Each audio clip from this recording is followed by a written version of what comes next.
All right. So, uh, 2 weeks ago, I did the episode where we try to find out like which coins pumped the most, which ones had the best returns. Uh, Results were interesting, right? The meme that low caps and low sats pump the best was uh, was definitely true according to the results that we had. They definitely pumped more than high caps and high sats and even high volume coins, right? So, but I had this thought, right?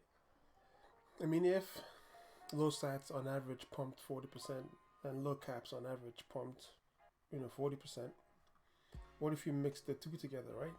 What if you find a coin that was both low cap and low sats, right? I mean, if you put them together, do you get like a multiplication effect, right? Is it like a do you get an addition effect of like on average they pump 80%, or do you get like a multiplication effect where they pump 160%? I mean, who knows, right? Anyways, I figured, you know what, I'm Altcoin Godson, PhD, right? I'm an economic researcher. I'm pretty much the quant of the crypto space, right? So I figured, you know what, I'll go do the research and find out. Okay, so I went to Binance, did the usual, sorted the markets by low sats. Just like last time, I picked out the coins that had 100 sats or less in in price. Uh, Took a screenshot real quick of all those coins. Put it into Excel. Then I repeated the same process for low caps. I went to Binance, sorted coins by market capitalization, picked out products that had $10 million market cap or less. Uh, this one is interesting. There were a lot more coins in that grouping, 49 coins if I remember correctly. And yeah, I put those numbers in Excel too. And here you can see the list of all the coins that are low caps and low sats. I quickly drew a Venn diagram, found the union of these two sets, and picked out these 8 coins. These were coins that had low caps of $10 million or less, and a Satoshi price of 100 sats or less. Quickly put it into TradingView. The formula, put it together, divided by 8. You get the average, the mean. It was interesting because, as you can see here, the results are quite abysmal, right? 20%.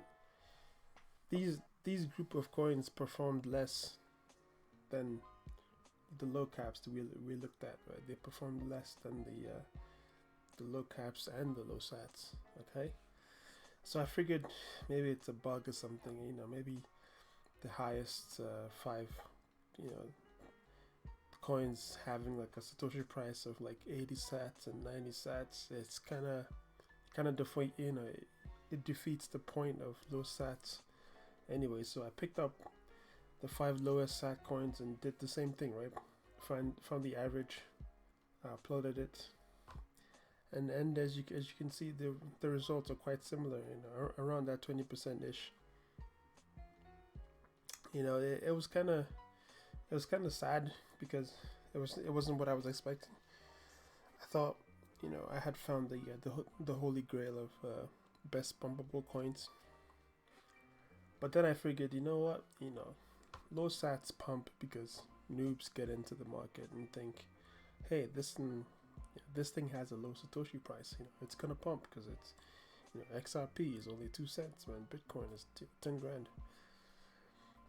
But of course, anyone who's dumb enough to actually buy something because the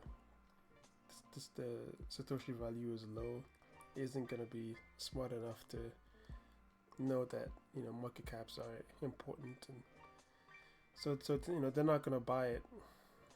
You know, they're not gonna care that the market cap is low, right? So, you know, vice versa. Anyone who's smart enough to know the market caps are actually more important than, you know, Satoshi value, they're not necessarily gonna care that a coin has low sats. So you have these two coins, you know, performing well, but for two different reasons that are mutually exclusive from each other, right? But I still think these coins, this set of 8 coins, are important because while they may not pump for both reasons, they can pump for either reason, right? So these eight coins are more likely to pump for one reason or the other, low cap or low sat. But they're, you know, even though they're not gonna pump together for being low sat and low cap. So yeah, that's the quick update. Go make some money. Shout out to all the Matic bag holders out there. You're gonna make a nice community.